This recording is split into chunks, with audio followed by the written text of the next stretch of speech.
Davidson aqui para a gente falar um pouquinho sobre um ponto muito importante, né? A gente tem vários, quando a gente fala sobre inovação, a gente tem vários pontos que são super relevantes.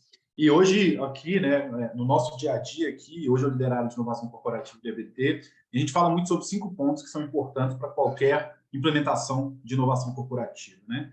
Primeiro é cultura, e a gente já falou muito sobre cultura aqui nessa trilha.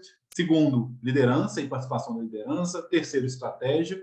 Quarto, a gente fala sobre referência institucional, então como que essa empresa se posiciona no ecossistema, e, pô, acho que tanto a Ambev quanto os Minas têm feito esse trabalho. E quinto, né, não necessariamente nessa ordem, é sobre governança e gestão. Então, como que a gente organiza a inovação? Por muito tempo, né, o ecossistema de inovação é um ecossistema novo, existem muitas dúvidas sobre, pô, beleza, eu quero ter iniciativas de inovação na minha empresa. Como que eu faço a gestão disso? Tem que fazer gestão? Inovação não é um negócio aleatório que deveria nascer nas áreas e fluir e acontecer. Tem que fazer gestão? Não tem? Então, nosso papo hoje aqui, nos próximos uma horinha, é um pouco sobre essa gestão, organização da inovação, então como que a gente traz empresas super referência aí como a Ambev e Minas para trazer esses pontos para a gente. Tá, gente? O estilo aqui é o seguinte, o tempo todo eu estou olhando para o chat, então eu tenho algumas perguntas aqui que eu vou puxando para o pessoal, mas quem tiver dúvida, só joga no chat também, que eu puxo, a gente vai fazendo esse bate-bola, e no final também a gente abre alguns minutinhos para pergunta, mas que é um hub, né? O foco nosso aqui é conexões, então quanto mais a gente conseguir interagir, melhor, beleza?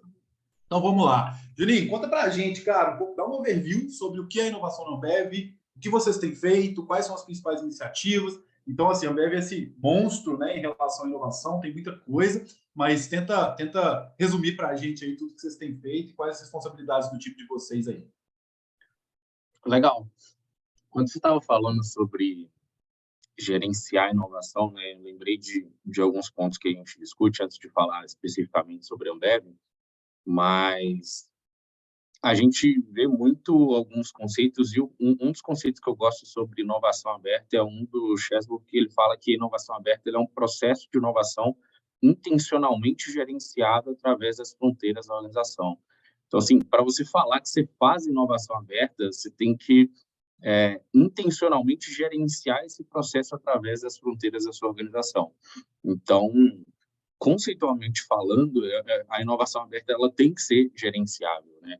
E é muito o papel do nosso time aqui. A gente chama o nosso time de ecossistema de inovação porque a nossa principal função é orquestrar, é gerenciar, é catalisar o processo de inovação do ecossistema interno da Ambev com o ecossistema externo à Ambev. O que é o ecossistema interno da Ambev? Se você procurar aí no LinkedIn, no Google, gerente de inovação Ambev, você vai achar um gerente de inovação na logística, você vai achar uma pessoa que é analista de inovação no supply, você vai achar gente que é inovação em marketing. Então, respondendo mais precisamente essa pergunta, a inovação na Ambev está descentralizada, ela está capilarizada nas áreas de negócio. Isso é algo para a gente super positivo, porque quem faz a inovação acontecer mesmo são as pessoas que estão no dia a dia dos problemas, das oportunidades da operação de cada uma das áreas de negócio da empresa. Só que essas pessoas elas entendem do fluxo específico da sua área de negócio. A pessoa, por mais que ela seja especialista em inovação na logística, ela entende de logística. Ela não entende igual a gente aqui no time que tem trajetória profissional em relacionar com startups, em fazer gestão de inovação, gestão de projetos de inovação. Então, o grande papel de uma área de inovação aberta como a nossa, vamos dizer assim, é trazer esse conhecimento de inovação atrelado a um conhecimento da área de negócio de quem está inovando lá na ponta. E, em paralelo, como o nosso nome aqui de área ecossistema de inovação, é ter esse relacionamento externo com hubs de inovação, startups, investidores, fundos, né, universidades, todo esse ecossistema que não faz parte do dia a dia dessas áreas de negócio, estar em contato com eles ou ter mecanismos de aproximação com esse ecossistema externo. Então, a nossa estrutura de inovação, vamos dizer assim, ela é capilarizada nas áreas de negócio, que é onde acontece a operação dos projetos de inovação, mas ela é gerenciada ou orquestrada, como a gente gosta de dizer, pelo nosso time de ecossistema de inovação, que faz muito esse elo dos processos internos com o ambiente externo, que são os atores do ecossistema, né? Então, de forma resumida, mas talvez dando alguns detalhes que a gente pode aprofundar nas perguntas, é assim que a gente tem trabalhado.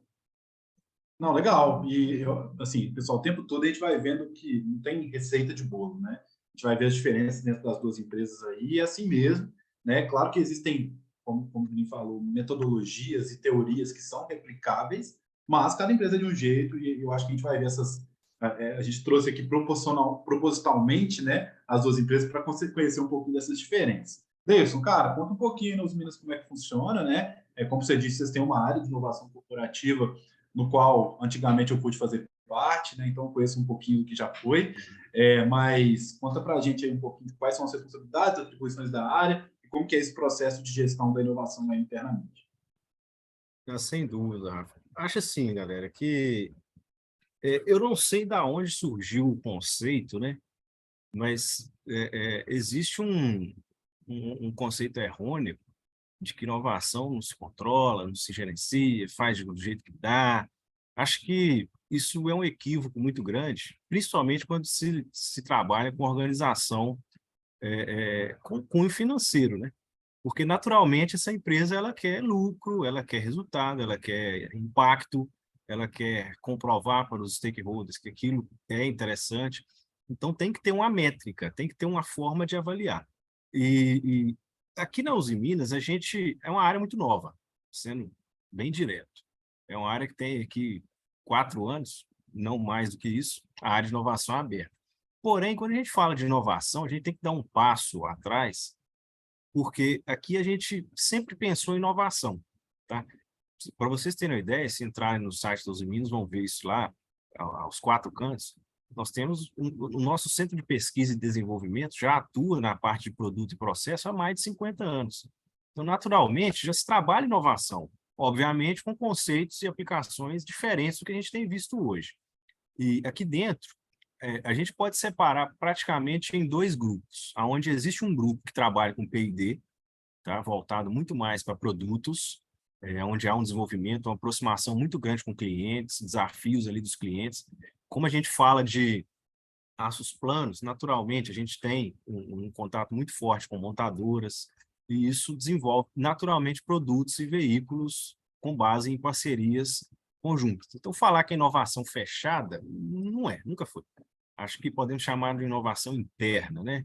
É um conceito aí que é mais, acho que é um pouco mais abrangente.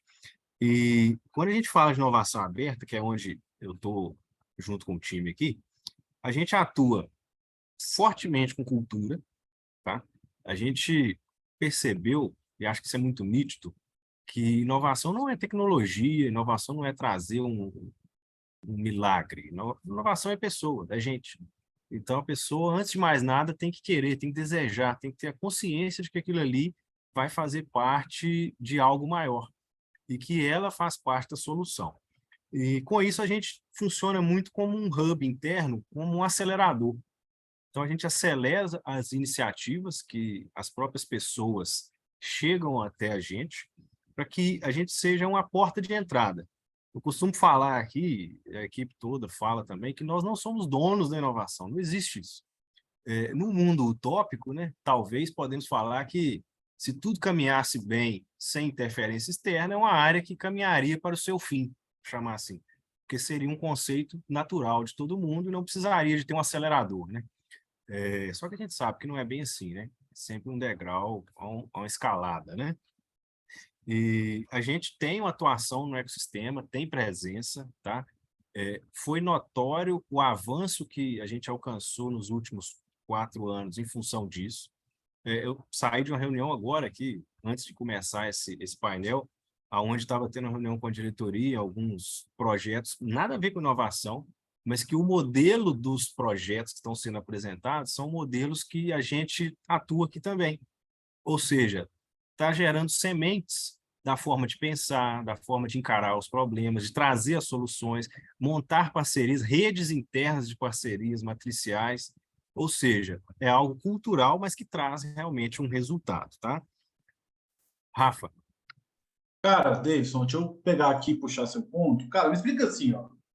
Surgiu uma ideia dentro da Uzi Minas, em algum lugar, tá? Como que isso hoje chega até vocês? Como é que vocês fazem para implementar isso assim? Qual que é esse processo? Que é inovação, né? Vamos tentar simplificar. Inovação é o quê? A gente identificar boas oportunidades ou bons problemas, gerar uma ideia para essa oportunidade ou problema, implementar ela e fazer ela virar rotina, né? Assim, tentando simplificar o máximo possível. Sim. Surgiu uma ideia, cara, em algumas ideias. Como que isso chega para vocês hoje? Quais são as rotas? Tá? E depois, como que vocês ajudam essa área de negócio ali a priorizar, implementar? Conta de uma maneira bem prática, assim, para a galera que está aqui conseguir tornar palpável. Vamos lá. Basicamente, a gente tem 3 fluxos de entrada. Tá? O primeiro, a gente tem um programa de intraempreendedorismo gigante, onde são trabalhadas dezenas de iniciativas. Pra vocês terem uma ideia, ele está rolando agora, a gente está conduzindo aqui com os times 54 iniciativas em paralelo, ou seja, é um desafio gigantesco. É uma das portas de entrada, é uma trilha de 12 meses, onde tem a ideação, seleção, preparação, capacitações ali, implementação de uma prova de conceito, piloto, e lá no final entrega o resultado do piloto, para checar se vai performar, se vai estender, se vai virar um rollout, etc. É uma porta. A outra porta são demandas pontuais, onde há uma dor, um desafio ali da própria área. A maioria deles são áreas operacionais, tá? Que é onde o nosso negócio foca muito em otimização de custo. Então, naturalmente, as ideias e desafios vão vir desse fluxo. Os especialistas, gestores, diretores das áreas operacionais nos procuram com problemas que não conseguem encontrar soluções tradicionais. Então, assim, cara, eu estou com um problema, não tem solução de prateleira, a minha engenharia, a minha equipe de TI, TA, não consegue performar isso aqui de uma forma rápida, eu queria fazer um teste diferente. Mas eu não tenho nem ideia do que fazer. Se não tem ideia, manda para a gente que a gente vai tentar encontrar alguém no ecossistema que tenha. Tem funcionado bem também, tá? Várias dezenas de iniciativas assim trabalhadas também. E tem uma terceira porta, que é um fluxo invertido. A gente aproxima das diretorias e vice-presidências mais estratégicas, justamente para a gente tentar falar, cara, eu estou aqui, eu quero trazer solução para você. Me fala seus principais drivers aqui. Aí ele passa alguns drivers. Naturalmente, a gente tenta montar algum, como se fosse um workshop de inovação interno aqui para que eles consigam enxergar que aquelas dores realmente são dores e façam parte da solução. Porque é um processo que ele tem que ser interativo, ele tem que participar. Basicamente, são essas 3. Todas elas somos aceleradores, os integrantes do time e vou falar assim, o principal componente são os idealizadores. Obviamente, quando a gente tem um diretor, um vice-presidente fazendo uma dor, ele é um sponsor, né? Ele não vai fazer parte do time ali, etc. Mas alguém da área fim, naturalmente, vai fazer parte, porque sem ela a gente não consegue performar. É uma equipe enxuta, uma equipe com, como eu comentei, com centenas de projetos trabalhados, dezenas anualmente. Então, a gente precisa dessas pessoas. Basicamente, nessas 3 frentes, tá? Boa, Juninho, cara, assim, você falou legal, né, que na Ambev vocês têm essa naturalidade das ideias estarem com as áreas de negócio, né? Como é que vocês fazem esse caminho de chegar até vocês para vocês apoiarem toda essa conexão com o ecossistema, toda a gestão e implementação da ideia? E eu só queria que você comentasse também que vocês fazem um trabalho também de outside-in, né? De ver boas oportunidades fora e também conectar com o interno. Cara, me conta um pouquinho sobre como que, na prática, funciona isso hoje dentro da Ambev, dentro de tanta coisa que está acontecendo ao mesmo tempo. Esse outside-in, como você comentou, acho que é um dos fluxos que a gente estabeleceu quando começamos a trabalhar com o ecossistema, que foi entender qual era a percepção das startups sobre trabalhar com a Ambev. E um dos principais pontos que a gente mapeou é que as pessoas não tinham como acessar a Ambev para poder ofertar e falar que assim, poxa, a minha solução pode ser útil para vocês e quero apresentá-la para a Ambev, quero entender como fazer negócio. E isso refletia muito a nossa reputação externa de ser uma empresa que as startups não queriam trabalhar com a gente, né? Uma solução simples que a gente tem, se você jogar aí no Google, ambev.com.br/startups, tem um formulário lá que qualquer startup ela consegue apresentar a sua solução para a gente tem um fluxo interno aqui de analisar isso com uma certa frequência e apresentar para as áreas de negócio. É um fluxo que gera algumas oportunidades de conexão, mas não é um fluxo que é tão assertivo, porque o grande diferencial que a gente tem, é um fluxo que o Davidson comentou também, é entender na estratégia da área de negócio, aquilo que é prioridade dela, que faz parte da meta, aquilo que está dentro de uma dor ou de algo muito pulsante, de algo realmente prioritário, para trazer isso como oportunidade de buscar startups e gerar um projeto, uma parceria com isso, né? A gente já teve várias oportunidades e esse fluxo ele acontece de, de forma natural, de startups que se cadastram fazerem negócio com as áreas, ou as áreas que já estão em contato com o ecossistema, conseguir conversar com startups e ter ali uma relação cliente-fornecedor. Então, isso é orgânico, a empresa ela já vai fazendo essas parcerias com startups. Mas os principais projetos que a gente tem, que geram um grande valor para as áreas de negócio, para a empresa como um todo, são aqueles que a gente consegue fazer um processo bem feito e gastando bastante tempo de entender a estratégia, a dor, a oportunidade mais a fundo, que ela seja prioridade desses sponsors das áreas de negócio para trazer algo realmente relevante para buscar parceiros. E aí a gente vai entendendo quais são os melhores tipos de parceiros. Tem um problema, uma oportunidade que não vai ser uma startup que vai resolver, que é o caso de um projeto de P&D, de um Embrapi, de algum outro nível, em que a gente também vai ajudar nessa conexão e nesse desenvolvimento de projeto. Tem oportunidade que talvez vai ser ali passível de ser resolvida num programa de empreendedorismo. Pode ser um tema para colocar ali pessoas para gerar ideias a respeito, ter um nível de desenvolvimento interno que porventura possa vir a ser um projeto maior. Enfim, as saídas desse mapeamento, a gente costuma ajudar muito as áreas a entender qual que é esse melhor caminho.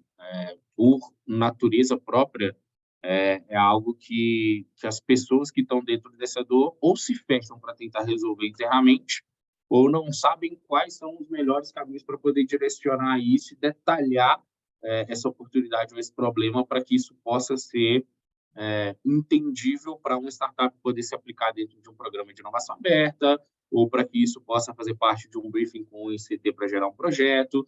Então, é quase que um discovery mesmo, nosso time não é especializado nisso, mas a gente busca apoio de times parceiros aqui para poder fazer um discovery mais profundo quando necessário, mas acho que é uma capacidade que a gente já tem e a gente consegue já instalar em algumas áreas de entender melhor esses problemas para poder gerar essas oportunidades. O Davidson e vários de vocês já devem ter recebido vários dos pontos ou chamados, tipo assim, eu quero uma solução de inteligência artificial para isso, aquilo, eu quero um software que faça isso. Mas qual que é o problema? O que de fato você precisa aplicar essa solução, o que isso vai gerar de valor, o que isso vai ajudar nas suas metas, na estratégia da sua área, e aí você vai entendendo que não tem nada a ver com aquele robô ou aquele software que a pessoa queria por si só no início. Então, isso tem a ver com esse trabalho de cultura, isso tem a ver com esse trabalho de mapear e ajudar o entendimento de dores e oportunidades, que é grande parte do dia a dia dessa equipe de inovação que a gente tem aqui também. Boa. Assim, acho que é legal trazer para o pessoal que a gente tem diversas rotas, né? A gente está falando sobre inovação aberta aqui, mas pode ser, igual o Juninho comentou, uma rota de intraempreendedorismo, ou seja, de desenvolvimento interno, pode ser uma rota de desenvolvimento de produtos, como o Davidson falou, né? Eu lembro que na época que eu estava nos Minas, tinha algumas parcerias do time de inovação com o time de produto para desenvolver algumas coisas bem mais específicas assim. Então, assim, pessoal, acho que é legal para todo mundo ter a visão aqui que a partir do momento que você coleta uma boa ideia, que você tem esse processo de coletar uma boa ideia, identificar essa boa ideia, priorizar essa boa ideia e ir para uma execução de um projeto, né, que eu saio da ideia do conceitual, da etapa mais de design e vou para a etapa mais de gestão de projeto, podem ter rotas diferentes para esse processo de gestão da inovação efetivamente. E a gente vai trabalhar 2 pontos aqui, tá? E aí para todo mundo estar alinhado. A gente vai falar sobre gestão de portfólio. O que é gestão de portfólio? É quando eu faço a gestão do portfólio de projetos de inovação. Né? Então, o Davidson falou, só no programa de ideias eles têm 54. Beleza? Quando eu junto esses 54 com o da inovação aberta, isso vira um portfólio, eu vou falar de gestão de projeto. Então, vamos tentar quebrar esses dois grandes temas aqui também para ficar muito, muito claro para todo mundo. Né? Davidson, cara, eu sei que um desafio, né, para qualquer área de inovação é priorizar. Né, cara, como que eu priorizo o que eu executo? Né? Então, assim, muita gente pode estar falando, Rafa, hoje eu tenho o desafio de coletar alguns projetos, estou no começo aqui e tal. Mas depois que você consegue passar por esse, um segundo desafio é o que você prioriza. Né? Nenhuma empresa tem recurso infinito, quer dizer, maioria que a gente trabalhou não tem recurso infinito, né? Então, você tem que priorizar o que você vai executar. Dentro dessa coleta que vocês fazem aí, são 3 grandes rotas, cara, como você prioriza o que vai para execução depois? Né? Como que vocês priorizam o que vira projeto efetivamente? Então, acho que a gente tem que separar alguns pontos aqui. Quando a gente fala da realidade da Uzi Minas, a maioria, tá, gente? Assim, para não falar todos, mas 99,9% dos projetos são Horizonte 1. Eu costumo brincar que alguns são até Horizonte 0, nem deveriam estar aqui. Deveriam ter sido feitos por outras frentes que a empresa tem, o Kaizen, melhoria contínua, a parte no Ver e Agir, etc. Porque, só que costumo falar também que é uma porta aberta, né? Como a inovação ela é aberta não só no nome, né? Ela é aberta mesmo. Naturalmente, as pessoas nos procuram para solucionar pequenos problemas do dia a dia, pequenas dores, e muitas vezes a gente acaba participando das soluções. Só que isso consome tempo. E quando a gente fala de portfólio, igual eu comentei, são mais de 50 só de uma frente, são mais de 30 de outras frentes. Ainda tem as demandas que caem de paraquedas, que chegam através de um diretor, etc. Que essa aí ela já é priorizada automaticamente. Né? Então, assim, vamos jogar real, né, gente? A gente tenta. Primeira pergunta que a gente faz é o seguinte: está alinhado com a estratégia da empresa?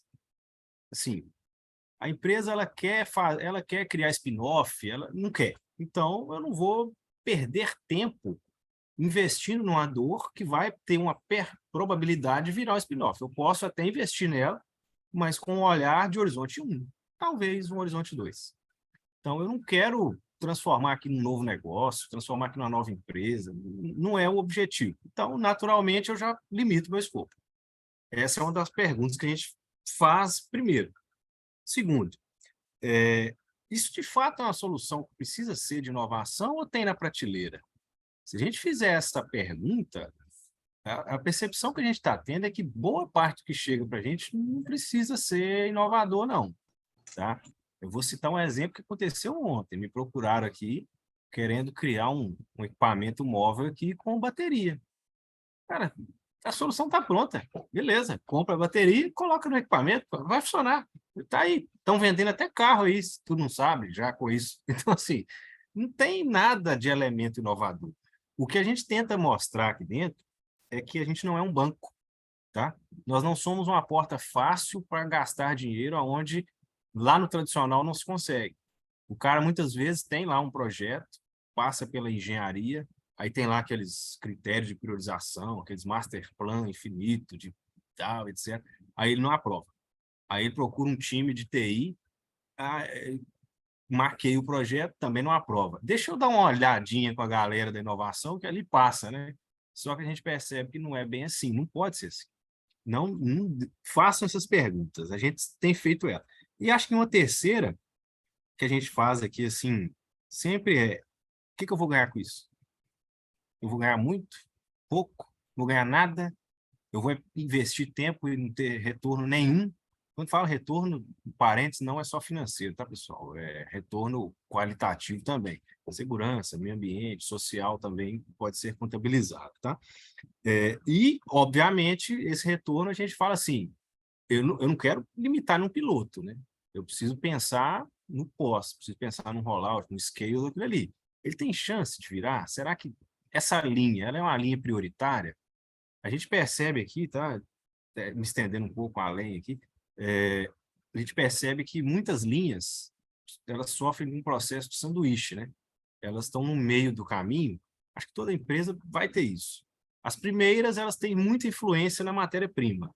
As finais têm muita influência com o cliente, seja B2B, B2C, etc.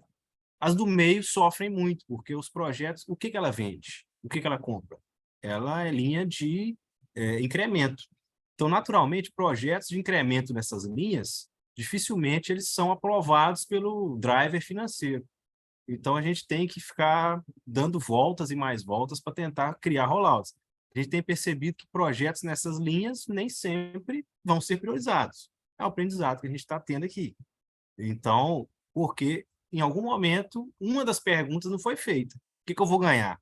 Se ela não ficar muito bem explícita, você vai investir um recurso muito limitado, não estou nem falando de dinheiro. Vai chegar lá na hora de virar um rollout, não vai ter força suficiente para transformar. Então, talvez um escopo diferente poderia ter eliminado alguns pontos assim. Não sei se eu respondi o que tu queria, Rafa. Não, perfeito. Assim, acho que assim, três pontos, né? Fit estratégico. Pô, essa ideia aqui ela tem fit estratégico com a organização, se é execuível, factível naquele momento, né? E se tem potencial de resultado. Né? Então, assim, acho que são 3 pontos direcionando para a priorização. E uma pergunta que eu sempre gosto de fazer aqui, né, David, antes de passar a bola para o Juninho, é assim, área de negócio, quanto tempo você dedicaria para executar essa ideia? Se o cara ali que está coletando a ideia, ele vira para você e fala assim, eu tenho que pôr meu time, aí você já fala, pô, não é prioridade. Se ele fala assim, são 2 respostas, uma de cada lado, né? A primeira resposta é, eu tenho que pôr meu time para executar esse negócio. E a segunda resposta é, cara, isso é prioridade, a gente ouviu isso aqui, não sei se eu quero passar. Isso é prioridade para a gente. O tempo que a gente for necessário, a gente vai pôr gente, porque a gente tem que resolver esse negócio de qualquer jeito. Aí você vai vendo que o engajamento é um fator super relevante, né, para a gente tentar separar ideias que são que a gente fala na inovação nice to have, né? Puta legal de ter e tal, mas não gera resultado, de ideias que realmente têm potencial de resultado, que podem crescer. E não Bev, cara, acho que tem um pouco desse ciclo, né? Diferente do Davidson, que a gente está falando de ideias incrementais, né? A gente está falando de ideias mais adjacentes, a gente está falando de novos produtos, novos negócios sendo gerados. Como que vocês priorizam e direcionam aí para falar assim, pô, o time de ecossistema de inovação da Ambev, dentro do programa X, vai trabalhar com esse tema aqui que veio para a gente. Acho que vocês devem receber muita coisa também, né? Como é que vocês fazem esse processo? Acho que o primeiro de tudo é que quem executa e quem paga esses projetos são as áreas de negócio. Então, para que ela de fato execute, coloque como parte do seu processo, aloque tempo, recurso, é ela que vai ter que despender aquilo que é necessário para o projeto acontecer. O orçamento do time de ecossistema de inovação ele é para sustentar as iniciativas de inovação que a gente tem para gerenciar esses processos, programas de inovação, nossa equipe. Então, o nosso processo é sustentar essa inovação dentro das áreas, mas a execução dos projetos ela tem que ser das áreas. E aí, se a área ela está despendendo, pagando do bolso dela para esse projeto acontecer, para contratar startup, para alocar time e recurso, é porque isso tem que ser prioritário em algum nível. Quando chega para a gente, é muito mais nesse processo de ajudar a área a entender que, putz, isso não é algo que vai ter startup disponível para resolver, ou até mesmo se a gente for pegar para co-criar com alguma startup, a gente precisa entender como que a gente está preparado internamente também para fazer isso virar uma nova solução, um novo serviço, enfim. Então, o nosso processo de priorização ele vai muito no entendimento do problema ou da oportunidade para conectar com as diferentes rotas que nem a gente estava conversando aqui. Se é algo que estrategicamente precisa ser desenvolvido internamente ou até mesmo pela natureza da oportunidade ou da dor, é um projeto interno, isso talvez vai ser direcionado para alguma outra equipe aqui, a gente pode trazer, e aí a gente já teve equipes aqui de desenvolvimento de projetos internos para novas ventures, para corporate venture build, ou alguns processos dessa forma. Então, aí a gente vai colocar inovação interna para acontecer. Diferente de empreendedorismo, que talvez seja muito mais voltado para a cultura, para a formação de pessoas, mas que pode também ter um desenvolvimento de um projeto interno de inovação. Se é algo que eu consigo trazer parceiros que tenham conhecimento e capacidades que eu não tenho dentro de casa para fazer em conjunto, é aquela famosa analogia que a gente usa aqui.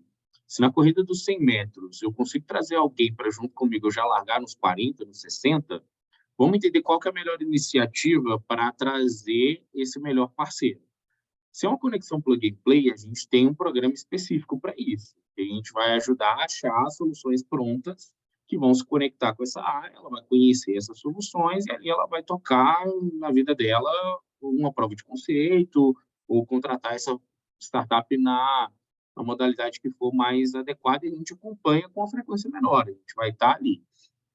Mas aqueles desafios mais complexos, que têm um potencial grande para a empresa, que tem um fit estratégico maior, que tem uma probabilidade de ser game changer, igual a gente fala, de realmente resolver uma dor grande da companhia, a gente vai gastar mais tempo para entender com calma. A gente vai colocar em um programa específico, que é o Programa Além, para co-construir com alguma startup uma nova solução.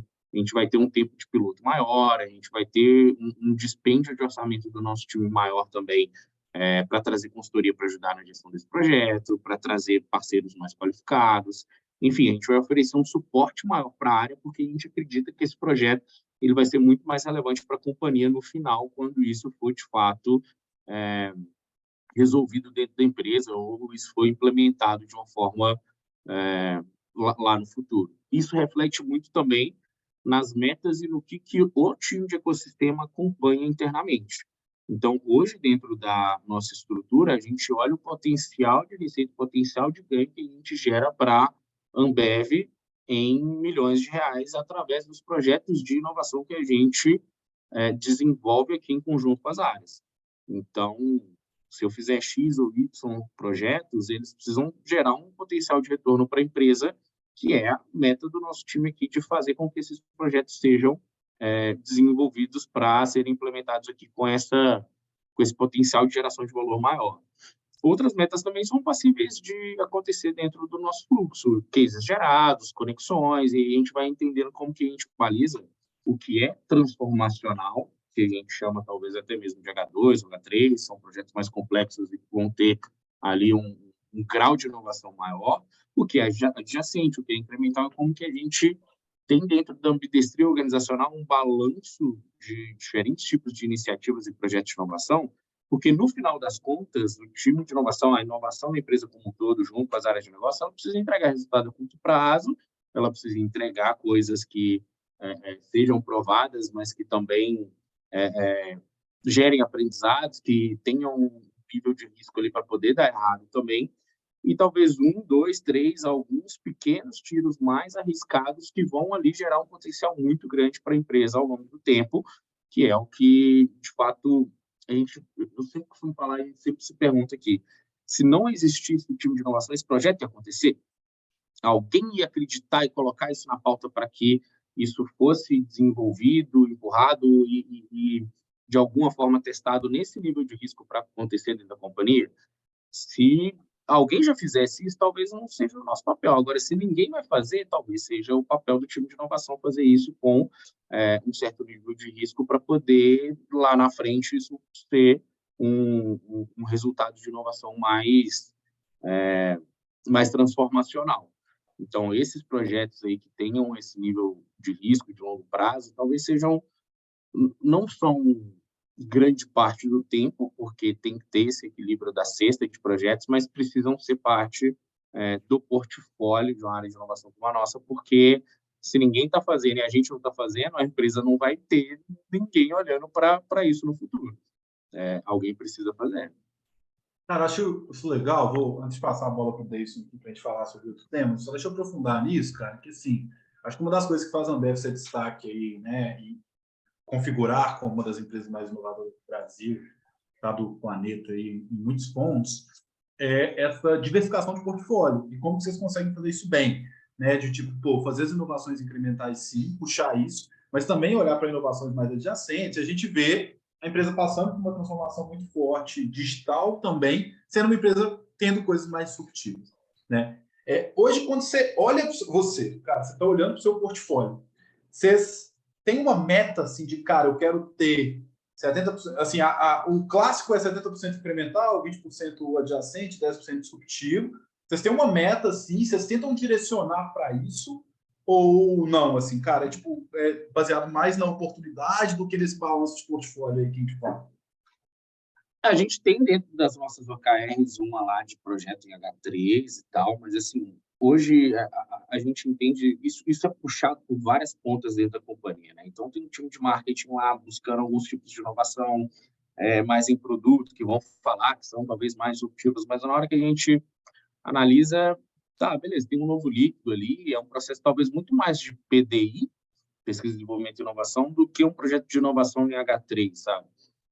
Mas existe também um centro de inovação e tecnologia lá na UFRJ, que tem projetos disruptivos na H3 que a gente já ajudou a iniciar alguns com Deep Techs, com empresas Hard Science, e que geraram bastante aprendizado, e a gente vai lapidando e entendendo que, assim, putz, na primeira tinha um potencial, mas não era tanto prioridade. Na segunda, a gente já está no processo disso virar um projeto mais de longo prazo e que pode trazer uma inovação bem voltada para o H3, mas a gente começou no ano passado, então isso está sendo acompanhado no portfólio. E como que dentro das metas desse ano de 2023, por exemplo, a gente também coloca mais um projeto no H3 para começar esse ano, para que na hora que esse começou no ano passado vire daqui 5 anos, a gente tenha outros projetos dentro do portfólio sendo também incentivados para a gente olhar no H3. A gente entende muito quais são as áreas de negócio que estão preparadas para isso. São poucas. Foi, inclusive, um tópico da minha pesquisa de mestrado, de entender como que as áreas elas estão preparadas, elas têm capacidades dinâmicas dentro delas para poder trabalhar com inovação aberta. Tem área que está começando agora, criando o processo de avaliar startup. Tem área que já tem funil de inovação implementado, já tem estratégia de inovação, pessoas dedicadas e já está muito mais preparada para talvez fazer esses projetos mais ativos no H3 ou H2. Então, isso, como área de apoio, que é o que eu entendo muito que é a área de inovação, ela precisa ser muito ancorada dentro das capacidades que as outras áreas de negócio têm desenvolvido para trabalhar com inovação. Eu tenho ali 2, 3 áreas que estão preparadas para fazer projetos mais avançados, que é onde a gente vai incentivar esse tipo de coisa. As outras, eu vou ter que incrementar o adjacente. E tudo bem, só que, ao mesmo tempo, eu preciso entender como desenvolver essas capacidades para que elas estejam preparadas para fazer projetos com um nível de maturidade maior. E aí trazer conhecimento, trazer, de fato, tudo isso que elas vão aprendendo na prática, que a gente ouve feedback, pô, aquele framework que a gente usou no programa lá, eu já estou implementando aqui para outras coisas. Já estou sabendo procurar startup sozinho, já estou avaliando startup, criando as coisas que, beleza, é isso que a gente quer. Vai avançando o seu nível de maturidade, porque a gente vai conseguir, junto com você, avançar no nível de complexidade dos projetos. E aí a gente vai conseguindo ter, talvez, um pouco mais bem estruturado isso, pelo que hoje é mais orgânico, esse equilíbrio de 70, 20, 10, um pouco mais assertivo, porque não dá para você falar que você tem isso num nível muito quantitativo, sendo que não tem área preparada para fazer. É onde dá para fazer H3 que a gente empurra alguma coisa, onde não dá, não tem como. E aí não tem como ter uma métrica tão quantitativa assim.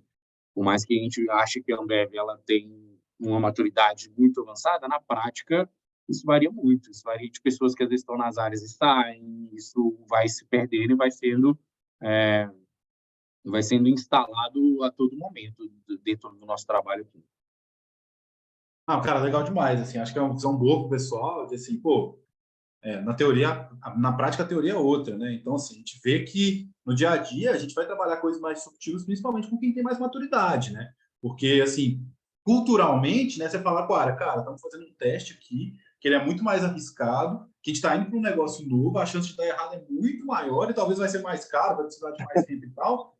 É uma resposta que a pessoa tem que ter maturidade e já tem que ter, idealmente, coletado resultados com coisas mais incrementais, né? Cara, legal demais. Davidson, uma pergunta que sempre chega aqui para a gente, quando a gente está estruturando governança de inovação, processo, até semana passada, o pessoal da Sodexo, a gente estava falando sobre isso, é assim, o que vai para a TI, o que vai para a inovação, o que vai para a automação, e como que a inovação define esse projeto aqui segue uma trilha de inovação, esse projeto aqui segue uma trilha de análise de negócio com a TI, esse projeto... Eu sei que na Uzi Minas tem um modelo muito legal, que é que foi a duras penas construídos, né, que é de aproximar a TI da área de inovação e ter essa proximidade que existe, que eu sei que funciona bem. Mas, assim, cara, primeiro, como que define-se o que fica com a inovação, o que não fica? Como que é essa definição? Acho que é importante. E, segundo, como que é esse modelo que vocês criaram aí, de conseguir rodar as coisas bem junto, assim, com a TI, bem próximo às áreas de inovação. Eu acho que o diferencial gigantesco da Uzi Minas é essa gigante proximidade com todas as áreas da empresa. Então, conta um pouquinho para a gente disso, por favor. Claro, claro. Acho que a primeira e mais óbvia pergunta, eu já até fiz ela há 2 atrás, né? Isso tem no mercado pronto aí, assim, que eu chego lá e me dá uma solução dessa aqui. Se essa resposta for sim, dificilmente vai ser conduzido pela inovação. Isso é uma via tradicional de implantação de projeto de TI, engenharia, TA, bem permanente, suprimentos, etc. Se a resposta for não, fala não, eu tenho dúvida. É uma câmera, mas que a aplicação dela não é bem essa. Eu queria testar se ela vai suportar temperatura, umidade, vapor, vácuo. Eu não sei se ela vai aguentar, então fala, beleza. Então, vale um teste. Isso falando de um processo incremental, tá, gente? Então, se a resposta for sim, tem na prateleira, eu sei o que fazer, funciona no mercado, solução pronta, não é inovação. A gente não entra nesse item. Agradeço, parabéns, direciono o cara, TI, engenharia, conduz para a gente. Tenho dúvida, não é bem assim, a câmera é isso, a solução é essa, o sensor é aquilo, não é bem assim, podemos testar. É o primeiro filtro, talvez o maior deles. O segundo é se, de fato, pode trazer algo adicional. Tipo, eu estou colocando um sistema de sensoriamento para fazer predição, né? Predição com machine learning, etc. Só que aquilo pode ser algo escalável para transformar numa linha automatizada, autônoma, ou gerar um gêmeo digital. Então, automaticamente, isso também é uma solução. Pô, isso tem uma linha aqui de crédito que pode germinar em várias vertentes.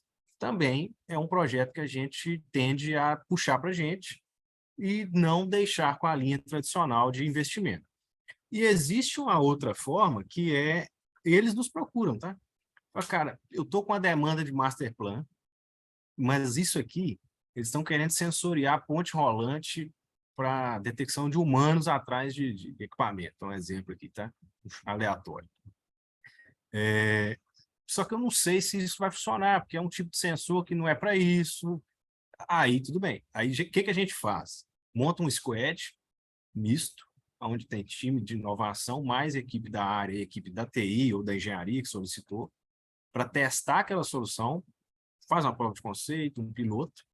O resultado daquilo gera um documento final ali, né, simplificado, mas gera, que é o input para eles falar, ok, deu certo, podemos escalar em atmosfera industrial, porque nós não vamos perder grana, não. Então, tem funcionado assim. Eu considero que, para esses casos onde a gente é demandado para fazer um teste específico, é quase uma simbiose, tá? Como se fosse um grupo único, de fato, um squad sem fronteira. Não tem assim, é meu, é seu, é da empresa. Isso funciona muito bem e não tem problema. O problema está, aí vem a letra miúda, o problema está naquelas demandas que bate na porta e não é priorizada lá, tem um viés ali, um pouco de inovação, sim, e a gente consegue absorver. Aí eu junto com a área. Aí não tem o elemento TI/engenharia, eu tenho só o elemento inovação, a área cliente. A gente faz a iniciativa, na hora que chega no final, tá aí agora, eu quero escalar. O cara fala, mas eu não estou com isso na demanda.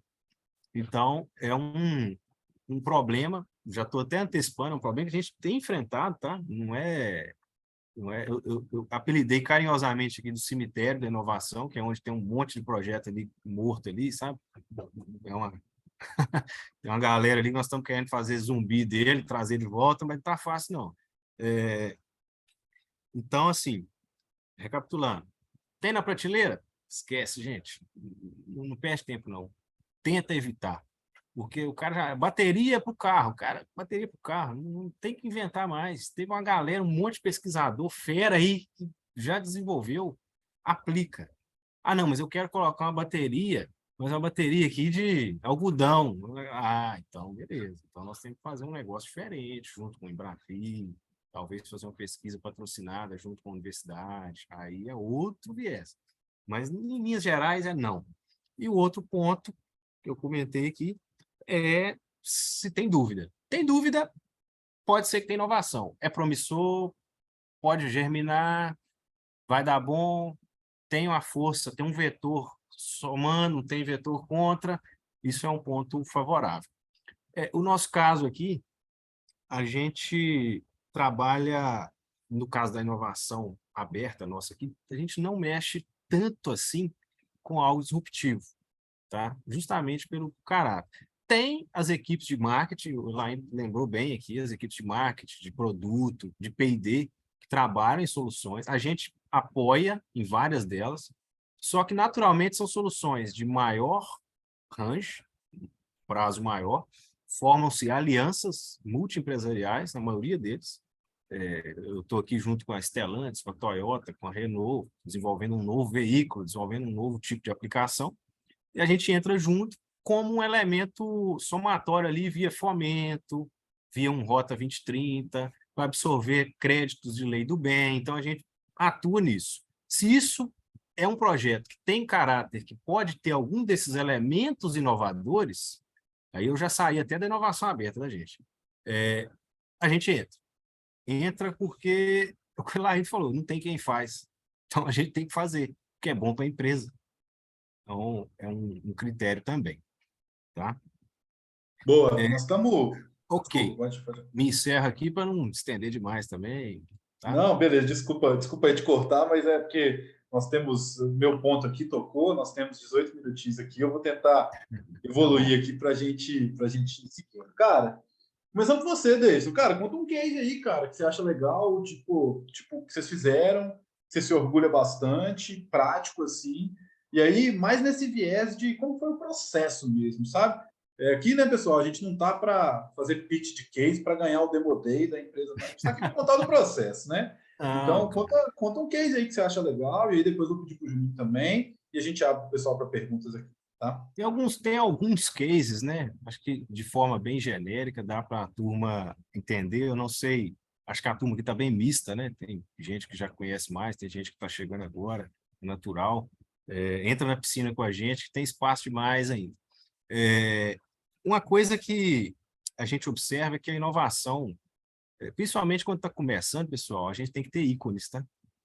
Sabe aquele gol de letra ali para quem gosta de futebol, aquela cortada no vôlei?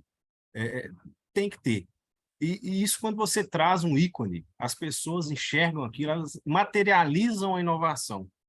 Então, quando eu tenho ali um robô, por exemplo, a gente tem alguns projetos que foram derivados de um projeto. Esse, o Rafael, acho que inclusive participou de uma parte dele, que ele ainda estava no lado corporate, né? Ele já gerou vários outros. Ele foi um case de sucesso, porque ele foi um piloto bem-sucedido, que gerou um rollout e que hoje está escalado. Tem vários processos hoje que tem robôs baseados naquele teste que a gente fez pequenininho lá atrás. Tá? Tem robô sendo implementado agora, inclusive. Esse mês está lá em comissionamento, numa linha nossa aqui de galvanização. A gente tem também alguns processos agora falando, vou sair do industrial, que talvez vai ser um case mais legal. Um que a gente tem tido muito sucesso é uma plataforma que a gente tem usado para sistema de afretamento internacional de navio. Para quem é do ramo aí de logística, sabe o tamanho do buraco que é isso. Porque nós temos poucos players, você afretar um navio é complexo, nós estamos falando de 10 milhões de dólares para afretar um navio, e é lento. Eu não consigo me dar um navio, não é bem assim. Então, naturalmente, é um processo que qualquer percentual de ganho, a alavanca é muito grande.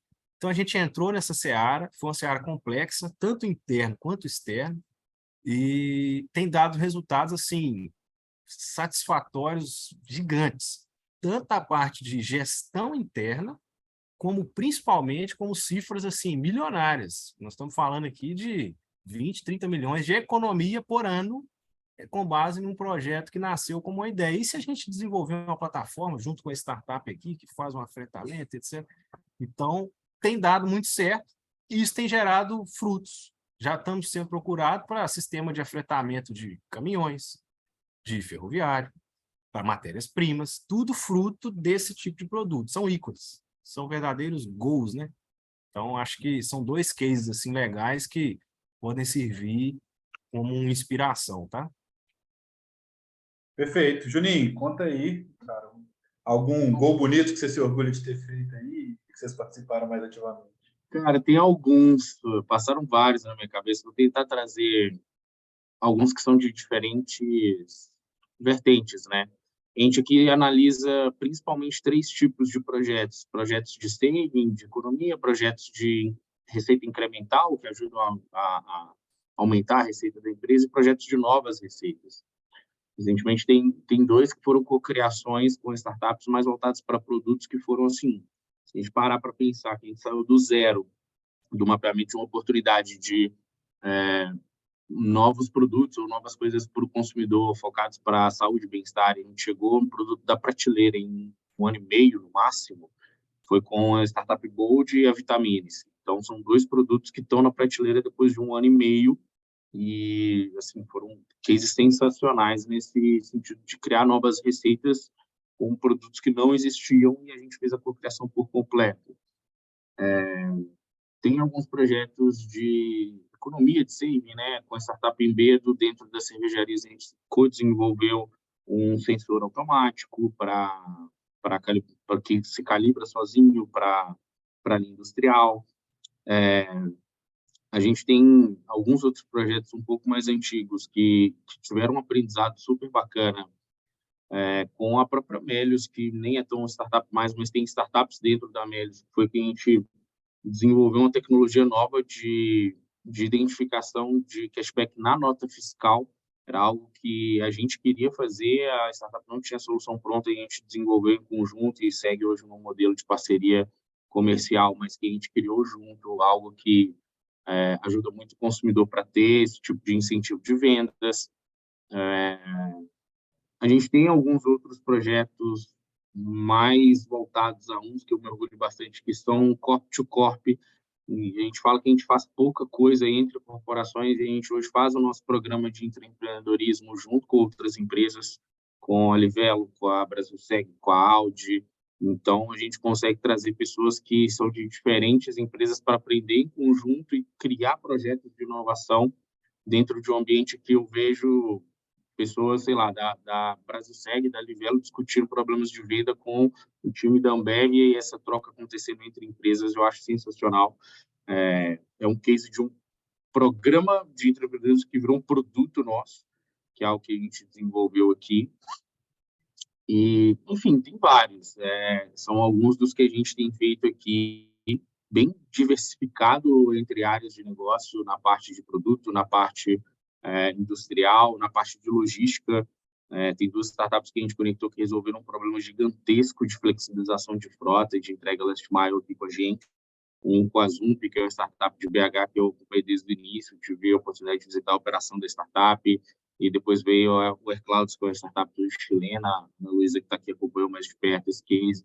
Então, são 2 startups que conseguiram algo que a gente estava tentando fazer internamente, tentando com outros parceiros, mas a gente conseguiu colocar um processo dentro de um programa de inovação nosso, achar o parceiro correto, colocar prioridade nesse projeto, construir em conjunto, e que são, assim, os golaços aqui dentro da companhia, que a gente costuma e gosta de falar nesse termo, e tem ajudado bastante a empresa na operação logística.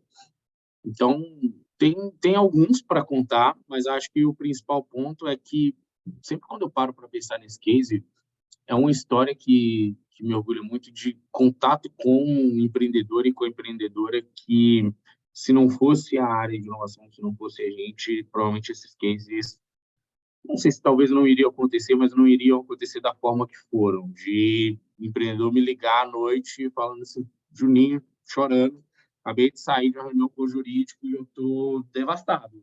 Esse projeto não vai dar certo, estou enfrentando um monte de problema, me ajuda. E aí, no dia seguinte, a gente voltar a conversar internamente, tentar entender o que está acontecendo e fazer esse papel de ler e conseguir interpretar, traduzir para a empresa, para as pessoas, o que de fato é o lado da startup, que muitas vezes a corporação não entende, ou do parceiro externo, e conseguir mediar e resolver conflitos o tempo todo. Acho que essa contribuição que a gente tem com pessoas que fazem parte desse processo de desenvolver essas soluções é essencial. Então, dentro de cada um desses cases, eu, sentando na mesa de bar com vocês, cada pepino e cada história que a gente para olhar e fala assim, putz, que bom que hoje deu certo, que a gente conseguiu resolver, mas que perrengue que foi para isso dar certo, e que bom que a gente está aqui para resolver também, né? Faz parte do nosso trabalho e geram várias boas histórias de mesa de bar, além dos cases que hoje a gente tem orgulho de ver por aí, tá? Cara, bom demais. Deixa eu puxar aqui, acho que tem tempo para 2 perguntinhas aqui da galera. O Vamos lá. Gabriel mandou uma aqui e depois enfim, se tiverem outras, a gente puxa, se não tiver, a gente vai passando por aqui. O Gabriel perguntou, os Minas e Ambev fazem um direcionamento dos benefícios fiscais da Lei do Bem para decidir sobre desenvolver ou não um projeto de inovação? Então, assim, primeiro, Juninho, né, para aproveitar, cara, ter e ser um projeto elegível à Lei do Bem é um fator importante para decidir se vocês vão desenvolver ou fazer ou não. E se não, vocês utilizam de Lei do Bem, vocês coletam os benefícios, como é que funciona isso? Para decidir se vai começar o projeto, para decidir se vai desenvolver o projeto de inovação, não. Se ele se encaixa na Lei do Bem, lei de informática ou qualquer outro tipo de incentivo, não é um viés. Para decidir se a gente vai desenvolver esse projeto, é muito mais oportunidade, é duro, quanto que isso vai ser estratégico para a companhia. Se esse projeto é passível de algum tipo de incentivo de fomento, a gente tinha pessoas mais dedicadas a olhar esse tipo de coisa que não tinha, mas hoje tem alguns parceiros no jurídico, time de relações corporativas que utilizam esse tipo de incentivo e a gente sempre tenta plugar alguns projetos para que eles possam ser beneficiados por esses tipos de incentivo. Mais ativamente, o que a gente olha aqui são editais de fomento e algumas oportunidades como Embrapi e algumas outras coisas que a gente tem um mecanismo talvez um pouco mais fácil do que direcionar para uma lei específica que vai acabar ficando muito com os times de relações corporativas, uma coisa nesse sentido. Mas para começar um tipo de projeto, poxa, tem um edital aberto, tem oportunidade ali de ter um cofinanciamento, qual a dor aqui que a gente tem que talvez dá para linkar, puxar e submeter isso para ser passível de beneficiamento, né? Então, hoje é assim que a gente trabalha. Não sei se é o melhor dos mundos, mas é o que a gente consegue fazer. Boa, Davidson, você falou, né, que vocês utilizam o Lei do Bem, que é um processo Sim. importante. Isso vem na tomada de decisão, assim, pô, vamos fazer ou não vamos fazer? Ou também como o Juninho aí? Olha, Rafael, sim e não, tá? Eu vou falar sim e não porque a gente já foi mais proativo nesse sentido, principalmente quando se fala lei do bem, o que o Elaine falou. A gente tem que ter uma equipe dedicada para fazer essa prospecção ativa, porque ela tem que ter um feeling muito bom para dar pulo certo. E, poxa, se ela está contando com a lei do bem para que aquele pulo seja certo, primeiro critério, aí tem critérios contábeis, né? A empresa tem que dar lucro fiscal, isso não está na mão dela. E aí começa a falar, poxa, ela pode jogar fora o trabalho de um ano em função de uma coisa que não está no controle dela. E isso a gente percebeu que não ia dar muito certo, diminuímos esforço nisso lá atrás ainda, nem existia a área de inovação aqui na empresa, tá? Dedicado. Hoje a gente trabalha de forma mais, talvez não é assim, mas vocês vão entender, reativa. Ao longo do ano, eu vou juntando os projetos para que lá na prestação de conta, no final do ano, a gente faça um back, né? Ó, esse aqui entra, esse entra, esse entra. Então, por isso que eu falei que é sim e não, para os projetos de inovação aberta. Projetos que têm a ver com produto, igual eu comentei, tem relação com o cliente, com o fornecedor, com algo um pouco mais estratégico, esses aí têm a prospecção ativa, tá? Esses aí, vou falar assim, 90% é o time de marketing / desenvolvimento de produto, a gente entra como um sócio, né, vou chamar assim, e 10% a gente faz também um canal, olha, vocês viram o edital aqui, pode ser que encaixe, hein? Mas é muito esporádico. Em linhas gerais, não é esse o driver, não, tá? Mas a gente Tá, usa a lei do beleza. bem. Usa, Massa. é um mecanismo muito bom e tem uma dica que a gente está tentando ver se faz aqui. Já me fizeram a pergunta, o cara dedica um tempão juntando documentos, apropriando hora, etc. E me pergunta, o que eu ganho com isso? Hoje ele está ganhando um copo de café pago por ele, inclusive. A gente está tentando criar um mecanismo de cashback, né? Onde parte desse reembolso governamental, no caso, não reembolso, mas deixa de pagar, um dispêndio evitado, né? Ele possa servir de crédito para projetos inovadores lá na área do colega, né? Que me ajudou. Não tem sido fácil, mas é em função de problemas sistêmicos internos, tá? Não acho que é impossível, não. É uma dica boa que pode dar um gás aí nos contribuintes da lei do bem interno, tá? Boa. O Ricardo colocou ali no chat, vocês usam, Davidson, se quiser puxar, vocês usam alguma plataforma ou solução para gestão da inovação, cara, para acompanhar esse processo todo aí? Quem dera. Quem dera. Não. Tem não, cara. Plataforma que usa é Trello, Miro, É. Excel e OneNote é tudo. É complexo. Assim, a gente tentou procurar, tá? Ou era muito, ou era pouco. O meio termo, que é o que a gente precisava, o pouco era lá um MS Project. Aí, como a gente é uma área que é uma mini empresa, que você contrata, é jurídico, é tudo, o Project não atende. Então, perder tempo com isso não vai dar.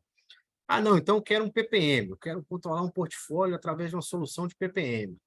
Aí você vai ver, cara, aqui você vai ter que ter um PMO ali, um time de gestão, um escritório de governança. Eu não tenho esse recurso. Prefiro dedicar a gente para onde vai trazer mais resultado imediato. Então, não tem não, tá? Infelizmente, se tiver alguma coisa, tem alguns que chegaram perto, mas ainda, sabe aquela incerteza? A gente não deu o passo. Se a Laine tiver, eu vou até anotar aqui.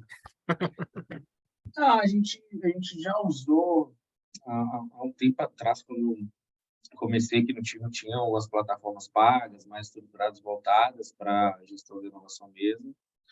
Mas o custo-benefício é algo que você tem que olhar o que funciona. E aí, como o Davidson falou, um Trello, putz, como é que chama aquele da Microsoft lá? O Azure da Gira. Microsoft, Vira, ou um Monday, ou um Airtable, ou qualquer que seja, no custo-benefício ele vai funcionar para aquilo que você precisa e depende de você personalizar e ajustar a ferramenta para as suas atividades no dia a dia.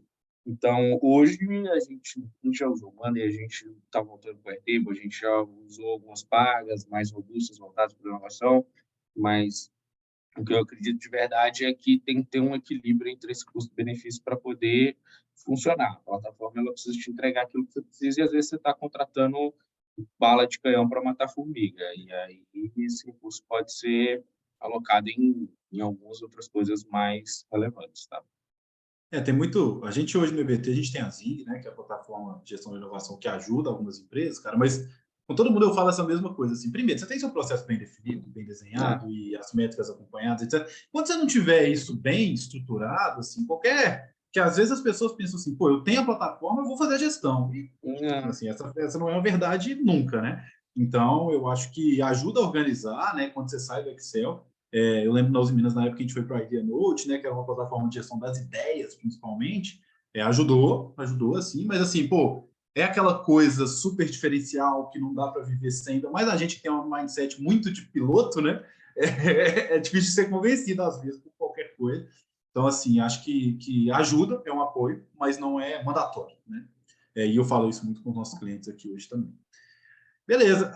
E essa, eu acho, não sei se pronuncia assim, estava com a mãozinha levantada aqui, se quiser perguntar, para a gente É, finalizar. bom dia, Bom dia. meu nome é Iessa. Pronto, beleza. Eu sou agente de inovação do Sebrae, né? Cheguei aqui no Vale do Aço tem pouco tempo, em dezembro. Caí de paraquedas aqui, que o Ramon, ele é meu interlocutor no Sebrae, eu vi que ele linkou ali com o Davidson, aí eu vi que o Davidson postou agora no LinkedIn, entrei na reunião e foi bem bacana, né? Porque eu venho do Espírito Santo, eu sou engenheira civil, trabalhava em uma loteadora lá, que implementou o setor, né, de inovação, que tinha duas vertentes, que era as startups, né, os novos negócios e a melhoria contínua. E sempre a gente ficava na dúvida daquele obscuro ali do que ia para a melhoria contínua, do que iria para a inovação no caso de desenvolvimento. Por exemplo, a gente acabou ficando para a melhoria contínua o desenvolvimento de sistemas, né? A gente desenvolvia ali, se não tivesse no mercado, porque para a construção civil em obras verticais, né, que é de infraestrutura, é bem complexo, porque geralmente os softwares é para vertical, né, prédios, essa manutenção. Então a gente tinha muita essa dificuldade e desenvolvia com outsourcing, né, e a gente acabava desenvolvendo dentro de casa. Então, no início, foi bem complicado a gente implementar esse setor de inovação, porque é um interior, né? Ninguém nem tinha escutado falar sobre startup. Por exemplo, eu sou engenheira civil, trabalhava no setor de projetos, né? Eu faço projetos de água, esgoto, drenagem, E aí me convidaram para inovação. Gente, eu não sabia nem o que era startup. Falei, bora lá, né? E acabou que a equipe que veio de fora onerou ali muito a operação, porque nós estávamos ali projetando, executando, acompanhando, fazendo marketing, e aí vem uma equipe e fala, vamos fazer um Startup Weekend. E aí a gente ficava o final de semana todo, chegava segunda-feira cansado para projetar e aí acabava atropelando tudo isso. E eu queria saber, tanto do Júnior quanto do Davidson, como que foi esse processo aí, como que na verdade, esse processo interno de não onerar a operação, né? Porque as ideias aí de talvez novos negócios também vêm da operação, né? Como que foi, como é esse processo? E, nossa senhora, assim, é um sonho de consumo você já pegar aí a equipe dando ideias. E aí, vamos fazer isso, vamos fazer aquilo, e ter que administrar essas ideias, né? Porque lá a gente tinha que estar o tempo todo estimulando, e aí, no seu serviço, sabe, assim, propondo que eles tragam ideias, e não vinha, assim, de forma tão orgânica, né? E foi bem bacana, depois que a gente até conseguiu engajar a turma, dando um passo atrás e conscientizando, né? E até ganhamos o prêmio da ArcelorMittal de ecossistema de inovação aberto do interior. Foi bem legal, assim, porque participar de todo esse processo, você nem sabia no início o que significava, o que era uma startup, né? Então, eu queria saber como que vocês fazem isso, como que vocês estimulam o time a trazer ideias sem, assim, sobrecarregar a operação. Boa, vou pegar primeiro o Davidson, depois o Juninho, e aí depois a gente vai para os encerramentos. Obrigado pela pergunta, pela participação. Vai lá, Davidson. Esse ponto é legal, né? Muito bom mesmo. Eu vou falar porque não tem mágica, não. É o bad news, tá? Infelizmente, a caixa de Pandora. A turma, imagina só a seguinte situação para ilustrar o raciocínio. Você tem lá um operador de máquina pesada numa mina. Ele está lá 2, 4 quilômetros lá na cava. Essa pessoa, ele tem ideias para otimizar aquele equipamento. A gente já teve projetos aqui, assim, inclusive, para ganho de velocidade. Se você aumenta ali 1 quilômetro por hora, por que um operador acelera mais do que o outro? Aquele 1 quilômetro por hora pode equivaler ali a centenas, milhares de toneladas no final de um ano. Então, assim, esse cara é muito dele, tá? Ele faz o tempo. Ele não tem tempo na empresa para fazer isso. Ele vai, é como se fosse algo que ele faz externo. Igual uma pessoa não tira um tempo para estudar, para fazer um curso. Ele tira um tempo, assim, percepção que eu tenho, tá, gente?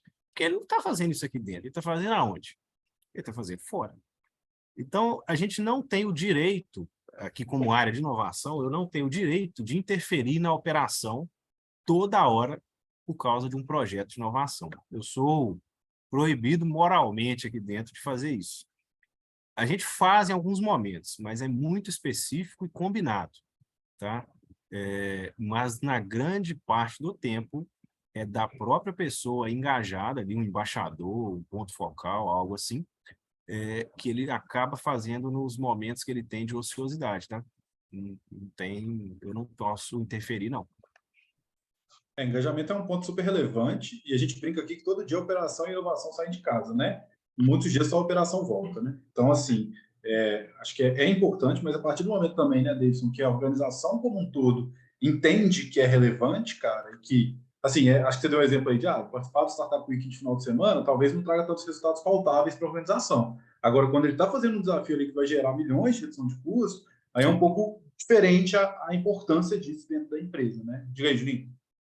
Eu acho que quando essa pessoa também está fazendo algo aplicável a uma dor real da empresa, ou algo que tem uma relevância e que lá na frente ela vai conseguir ver um cenário em que isso possa ir para frente, o engajamento um pouco muda. Mas lá no início, você sempre vai ter um ou outro que tenha talvez esse interesse de trazer ideias, mas talvez ele não tenha um ambiente seguro para ser acolhido nisso e seguir em uma trilha que ele veja início, meio e fim, e que isso traga para ele traga para essa pessoa um cenário de que ele pode participar dentro, por exemplo, de um programa estruturado que não desperte só a fagulha, mas sim o processo de formação de inovação como um todo.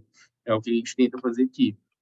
No início, a gente tinha um processo muito de evangelização, de falar assim, ó, libera aí 20% do tempo semanal do seu colaborador, falando com o gestor para ele participar dos treinamentos, vir para o programa e tal. Hoje, o programa já consolidado, a pessoa já, vou participar do Labsbox. Beleza, eu já te libero para os treinamentos, a liderança já sabe o que é e já entende que essa pessoa ali vai estar sendo formada para algo que a própria liderança quer que ela se desenvolva, nas skills de inovação que a empresa está fomentando para que as pessoas elas acessem e elas desenvolvam. Então, é um trabalho de longo prazo de conseguir juntar todos esses fatores de sustentação da cultura de inovação. E aí eu acho que você vai conseguir fazer isso com pequenos ganhos, mostrando pequenos resultados. E aí eu vi que o Davidson já respondeu a pergunta aqui sobre o Fast Track, e já vou aproveitar para deixar minha contribuição, porque eu sei que o PL deve estar na correria, eu também preciso sair. Mas sobre o Fast Track, o que funciona aqui mesmo com a gente é algo que a gente consegue encurtar o caminho e ter uma visibilidade melhor dessa contratação de startups dentro dos programas de inovação. Então, se uma startup, ela dentro de qualquer programa nosso, programa Além, no Challenge, ela passou por um crivo de ser selecionada no pitch day, de ter um projeto desenhado junto com a área de negócio, em que o orçamento, o cronograma foi discutido e que o jurídico foi envolvido, ele sabe que isso faz parte do programa, além da aceleradora, sem mais. Hoje a gente consegue estabelecer um fluxo de contratação dentro desses programas que ajuda a startup a receber em um prazo diferente, em condições diferentes. Então, os programas de inovação aberta de empresas, eles costumam ajudar muito a colocar prioridade na agenda de relacionamento com essas startups, para que isso tenha início, meio, fim, desenho de projeto, liderança acompanhando, sendo reportada, e também tende a ajudar bastante nesse fluxo de contratação, jurídico, compliance e tal, porque a gente entende que isso está dentro de um guarda-chuva, e isso tem uma metodologia, isso tem um acompanhamento, e aí o time de jurídico, compliance, compras, a estrutura como um todo já consegue olhar isso de uma forma diferente. E esse é um aprendizado bacana que a gente gerou aqui, tá? Boa. Pessoal, vi que tiveram vários outros comentários, perguntas ali, né, no finalzinho, mas, Juninho, Davidson, deixa as redes sociais, cara, tem certeza. Deixa eu deixar o LinkedIn pessoal, aqui. Deixa o LinkedIn aí pro pessoal, o Instagram, porque aí é legal que a galera, eu sei que vocês são super solícitos aí em relação a quem procura para conversar, né? O nosso ecossistema, ele tem essa liberdade, né? A gente consegue acessar as pessoas aí, trocar ideia. Então, pessoal, prazerão estar aqui com vocês. Obrigado por todo mundo que participou, tanto do Hub Verde quanto convidados externos. Anne, está devendo te falar sobre o Fast Track também, né? Então, depois vamos trocar ideia sobre esse ponto aí também, que a gente tem muitos e muitos aprendizados aqui do nosso lado. Espero que vocês tenham gostado, pessoal. Não deixem de avaliar, né, o nosso painel. A Renata mandou algumas vezes aqui. A gente tem o QR Code também. É super importante aqui para a gente estar sempre melhorando. E gestão da inovação, processo, cara, a nossa visão hoje como consultoria que acompanha diversas empresas é que está todo mundo aprendendo, não tem regra, e em cada empresa a gente consegue direcionar para algum lado. O que é muito difícil é achar que inovação como ser aleatório vai funcionar. Como ser que não metrifica resultados, como ser que não tem processo, como ser que não tem direcionamento, vai funcionar. Né? Na maioria das vezes, não funciona mesmo, se não tem recurso, se não tem processo, se não tem métrica. Né? Então, acho que é um pouco isso. Vai ficar assim gravado. Renata, João, mais algum ponto? Podemos encerrar? É isso, Pélio. Eu só queria agradecer mais uma vez ao Davidson, a você, ao Juninho. Foi um painel muito bacana. E ressaltar aí o QR Code para vocês poderem dar um feedback para a gente. Eu também mandei no chat. Sim, ficou gravado. E é isso, queria agradecer mais uma vez. Muito obrigada, gente, pela participação de todo mundo. Valeu, amigos. Tchau, tchau, pessoal. Abraço, até uma próxima. Valeu. Tchau, tchau. Tchauzinho.